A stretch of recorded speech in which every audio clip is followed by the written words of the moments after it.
Excel में मैं आज आपको मार्कशीट बनाना सिखाती हूँ और ग्रेड कैसे हम वी लुकअप लगा के लेंगे उसको बताती हूँ।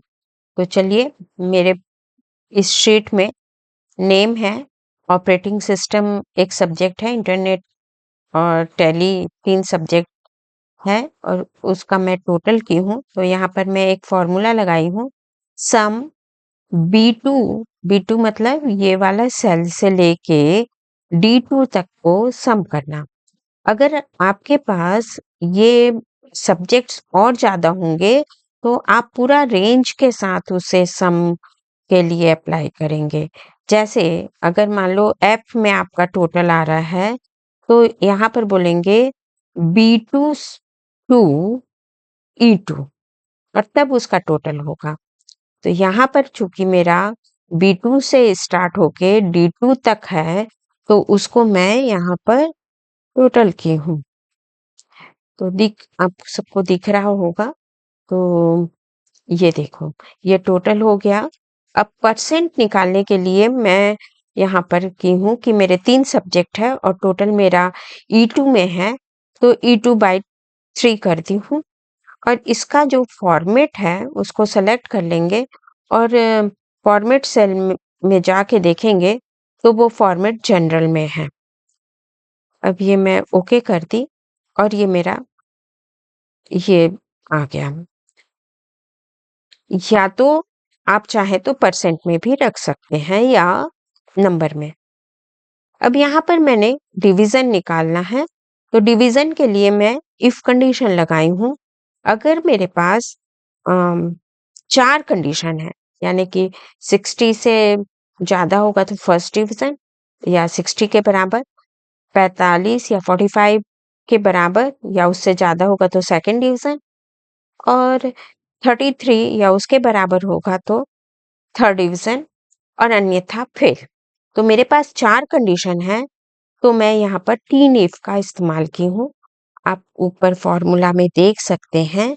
ये मेरा यहाँ पर मैं इस फॉर्मूला को लाने के लिए, और किसी भी सेल का अगर आपको सुधार करना है तो F2 दबाइएगा, तो ये देखो आपके पास ये फॉर्मूला आ गया।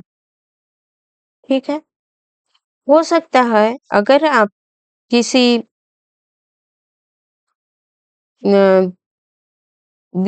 दूसरे सेल में अगर ये परसेंटेज होगा तो F2 के बजाय वो सेल का नंबर रखना पड़ेगा। क्योंकि मेरा परसेंट F2 में है, इसलिए मैं यहाँ पर इफ F2 ग्रेटर देन 60 तो कॉमा लगाऊंगी और मेरा जो मैसेज होगा उसको डबल कोट के अंदर रखी हूँ।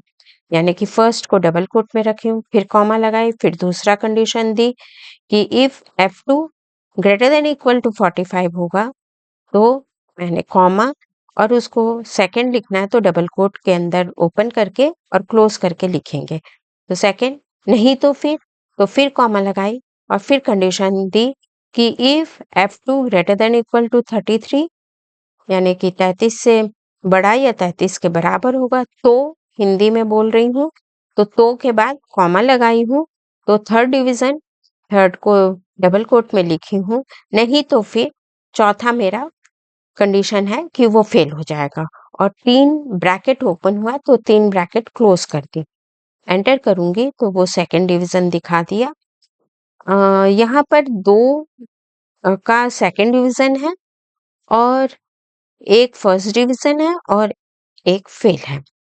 अब यहाँ पर मुझे ग्रेड के लिए वी लुकअप एक फॉर्मूला है, एक फंक्शन है, फॉर्मूला नहीं फंक्शन है, तो उसको अप्लाई करने के लिए मैं यहाँ पर एक ग्रेड का चार्ट बना दी हूँ, जिसमें कि लिखा गया है कि परसेंट अगर 20 तक होगा तो F होगा, और 21 होगा तो E होगा, 31 होगा तो D होगा, और 41 होगा तो C होगा, 51 B होगा, 61 A होगा, और 61 के आगे अगर और डालना होगा तो 71 A प्लस कर देंगे।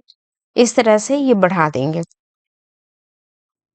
अब इसमें ये एक चीज और ध्यान रखने की बात है कि हमें जो टेबल बनाना है वो छोटे से बड़े के ओर आना होगा। आप 61 को ए देके फिर बी ऐसा नहीं करेंगे, छोटे से बड़े की ओर जाएगा। तो चलिए हम कैसे वी लुकअप लगाएंगे, यहाँ पर मैं दिखाती हूँ। Is equal to B look up, bracket open, और कह रहा है वी लुकअप वैल्यू दो। तो मेरा वैल्यू किस में है? परसेंट में है। तो परसेंट के बेस पे ही वो ग्रेड देगा। तो मैं परसेंट को सेलेक्ट की, यानी कि वो F2 में है। और उसके बाद टेबल एरे, तो मेरा टेबल कौन सा है? ये वाला मेरा टेबल है। तो मैं यहाँ पर टेबल एरे सेलेक्ट कर ली, और उसके बाद फंक्शन की F4 दबा देंगे, तो वो डॉलर के साथ लिख देगा। और यहाँ पर फिर कॉमा लगाऊंगी, और फिर ये मेरा टेबल जो है सेकंड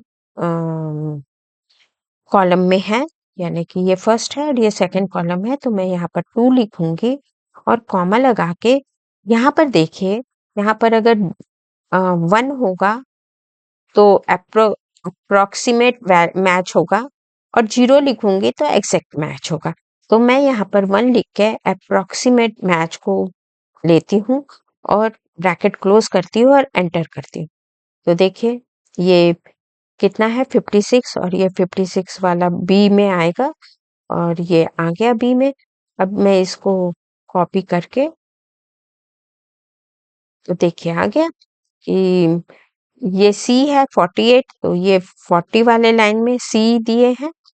70 यानी कि 70 तो है ही नहीं, तो 61 के बाद का जो भी रहेगा वो ए होगा। और 25 यानी कि ये फेल के लाइन कैटेगरी में, ई के कैटेगरी में आया है। 25 यानी 21 के आगे का कैटेगरी आएगा। तो थैंक यू मेरे वीडियो को देखने के लिए और समझने के लिए।